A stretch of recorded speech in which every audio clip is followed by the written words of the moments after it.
Horton Hatches the Egg by Dr. Seuss. Now, this is Uncle Ted's favorite. I said the last one was, but this one is. Sighed Maisie, a lazy bird hatching an egg. I'm tired and I'm bored and I've got kinks in my leg. From just sitting here day after day. It's work, how I hate it. I'd much rather play. I'd take a vacation, fly off for a rest. If I could find someone to stay on my nest. If I could find someone, I'd fly away free. Then Horton the elephant passed by her tree.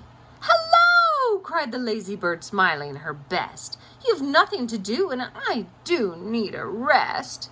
Would you like to sit on the egg in my nest?" The elephant laughed. "Why, of all silly things, I haven't feathers and I haven't wings. Me on your egg? Why, that doesn't make sense. Your egg is so small, ma'am, and I'm so immense." "Tut, tut," answered Maisie. "I know you're not small, but I'm sure you can do it. No trouble at all. Just sit on it softly. You're gentle and kind. Come, be a good fellow. I know you won't mind." "I can't," said the elephant. "Please," begged the bird. "I won't be gone long, sir. I give you my word. I'll hurry right back. Why, I'll never be missed." "Very well," said the elephant, "since you insist. You want a vacation, go fly off and take it. I'll sit on your egg and I'll try not to break it. I'll stay and be faithful. I mean what I say." "Toodaloo," sang out Maisie and fluttered away. The first thing to do," murmured Horton. "Let's see. The first thing to do is to prop up this tree and make it much stronger. That has to be done. Before I get on it, I must weigh a ton." Then carefully, tenderly, gently he crept up the trunk to the nest where the little egg slept. Then Horton the elephant smiled. "Now that's that." And he sat, and he sat, and he sat, and he sat. And he sat all that day, and he kept the egg warm, and he sat all that night through a terrible storm. It poured and it lightened, it thundered and rumbled. "This isn't much fun," the poor elephant grumbled. "I wish she'd come back, 'cause I'm cold and I'm wet. I hope that Maisie bird doesn't forget." But Maisie by this time was far beyond reach, enjoying the sunshine way off in Palm Beach, and having such fun, such a wonderful rest, she decided she'd never go back to that nest. So Horton kept sitting there day after day, and soon it was autumn. The leaves blew away, and then came winter, the snow and the sleet, and icicles hung from the trunk and his feet. But Horton kept sitting and said with a sneeze, "Achoo! I'll stay on this egg, and I won't let it freeze. I meant what I said, and I said what I meant. Achoo! And an elephant's faithful, 100%. So poor Horton sat there the whole winter through, and then came springtime with troubles anew. His friends gathered round and they shouted with glee, "Look, Horton the elephant's up in a tree!" They taunted, they teased him, they yelled, "How absurd! Old Horton the elephant thinks he's a bird!"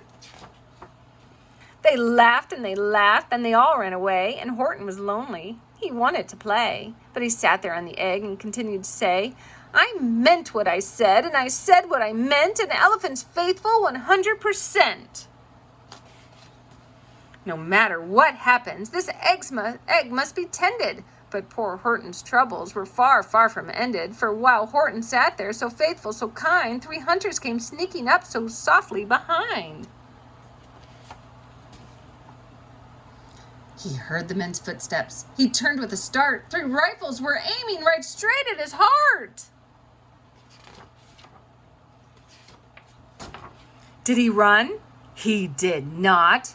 Horton stayed on that nest. He held his head high, and he threw out his chest, and he looked at the hunters as much as to say, "Shoot if you must, but I won't run away. I meant what I said, and I said what I meant. An elephant's faithful 100%. But the men didn't shoot, much to Horton's surprise. They dropped their 3 guns and they stared with wide eyes. "Look," they all shouted. Can such a thing be? An elephant sitting on top of a tree?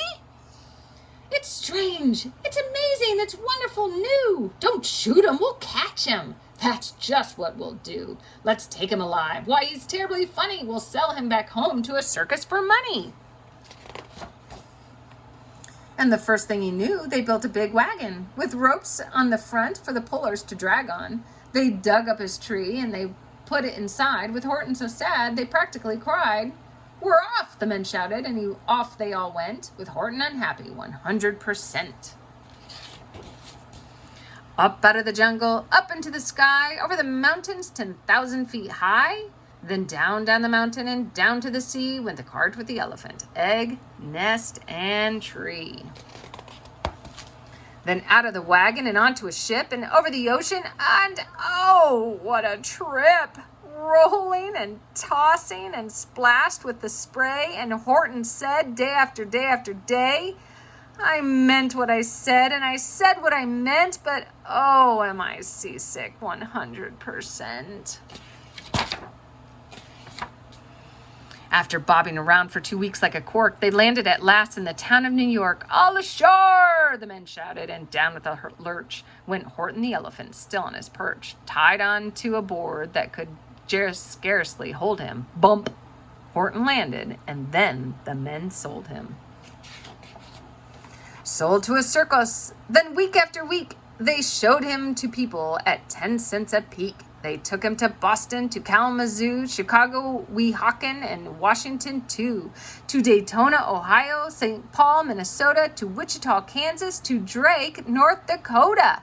And everywhere thousands of folks flocked to see and laugh at the elephant up in the tree. Poor Horton grew sadder the farther he went, but he said he sat in the hot, noisy tent. I meant what I said, and I said what I meant. An elephant's faithful 100%. Then, one day, the circus show happened to reach a town way down south, not so far from Palm Beach, and dawdling along way up in the sky, who, of all people, should chance to fly by?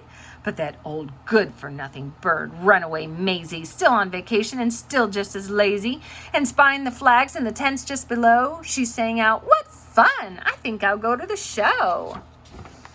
And she swooped from the clouds through the open tent door. Good gracious, gasped Maisie, I've seen you before. Poor Horton looked up with his face white as chalk.